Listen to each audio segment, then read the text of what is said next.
If you consume all of your NBA media from the talking heads at ESPN, you're probably under the impression right now that the Lakers and the Nets are basically guaranteed to meet in the finals in this upcoming season. And while the Nets are very difficult to argue against, especially if they stay healthy, the Lakers' path out west is not so clear-cut in my mind. Yes, they have a very, very good team, even with the potential fit issues, but this is not by any means, in my eyes, some unbeatable, unstoppable super team. They're just a very good team, and I could absolutely see several other teams in the West potentially upsetting the Lakers and making the NBA Finals in their place. And among those teams is the somehow now underrated Golden State Warriors. And I already know what people are saying, alright? Look, I get it. There are some questions with this team, specifically about Klay Thompson. Nobody knows exactly how healthy he's going to be when he returns from injury. Is this going to be 2016 Game 6 all-star, co-star, borderline superstar, second greatest shooter in NBA history, all-defense level guy Klay Thompson? Or is this just gonna be a shell of the former Klay Thompson? And frankly, I don't know. My guess is we're going to see something in the middle. I think he's still going to be one of the best shooters in the NBA. I think he's still going to be an above-average, very versatile defender. However, I am not counting on Klay Thompson coming back at 100%. Although I would like to say this, just real quick here, it does seem a little strange to me that seemingly everyone believed Kevin Durant was going to come back at 100% for the Nets, which he did, but nobody believes Klay Thompson is going to come back at 100%. I'm just a little bit curious because KD's injury was worse, even though Klay Thompson has had some setbacks. Just something that seems a little strange to me. But anyway, Klay Thompson will be coming back, and whether he is at 100% or 80% or even just 50%, he will be a significant boost to this team that has been desperately needing some freaking offense next to Steph Curry. Steph Curry, for my money, alright, for the record, putting this out here, best offensive player in NBA history. I think that's kind of clear right now, okay? Michael Jordan's number 2 right now. Steph Curry is number 1. Not the best player, period. Not even the best scorer. But best overall offensive player ever is Steph Curry. And he just had an MVP caliber season where he was the best player in the NBA, in my opinion. And I expect that next season he will once again be the best player in the NBA. So you put some actual freaking spacing around him with Klay Thompson at shooting guard, alright? A versatile, elite 3-and-D player. Even if he's fallen off some, I still expect him to be an above-average defender and a very, very good shooter. That is going to be huge for Steph Curry. You move Andrew Wiggins back to the small forward role, okay? He just had the best season of his career as well.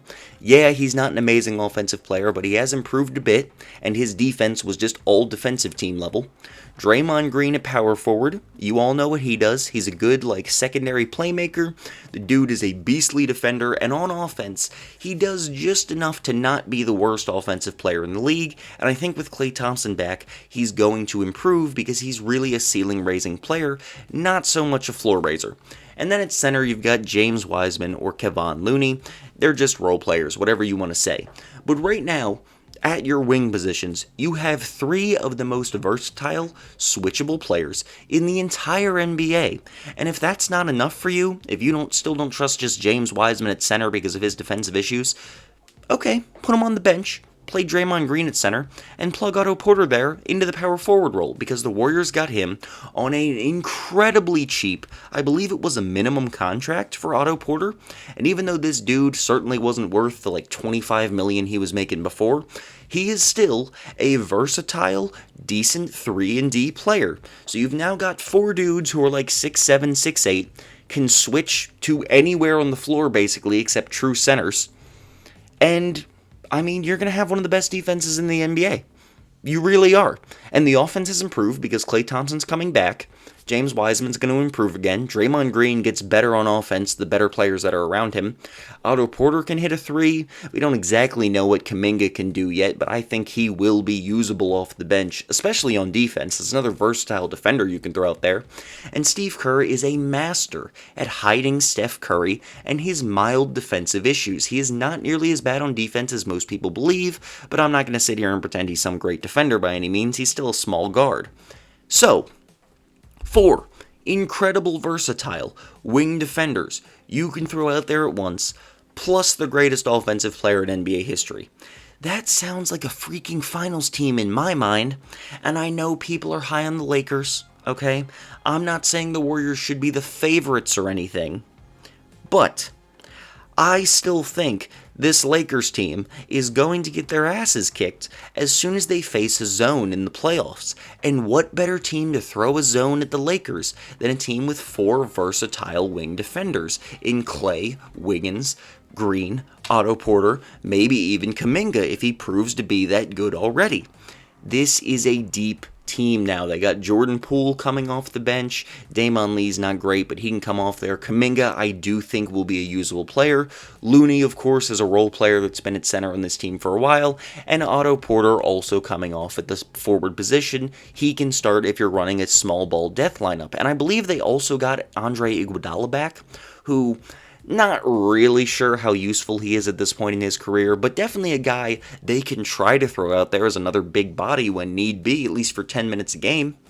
This team is going to be an elite defense, and as long as you've got Steph Curry on the team, with just a tiny bit of offensive help, which Klay Thompson is, they're also going to be a very, very good offensive team.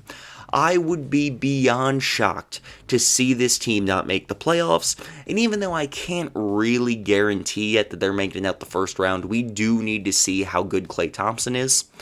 If he comes back as the all-star player he once was, do not be surprised to see the Golden State Warriors facing whoever comes out of the East in the NBA Finals, because we have seen for years what Steph Curry can do.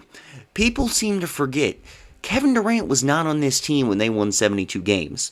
He was not on this team the first 2 times they made the NBA Finals. That was just Steph Curry with some competent help alongside him. And he can absolutely pull that crap off again if Klay Thompson is the guy he's supposed to be when he comes back. Don't sleep on the Golden State Warriors in 2022. They might be a title contender.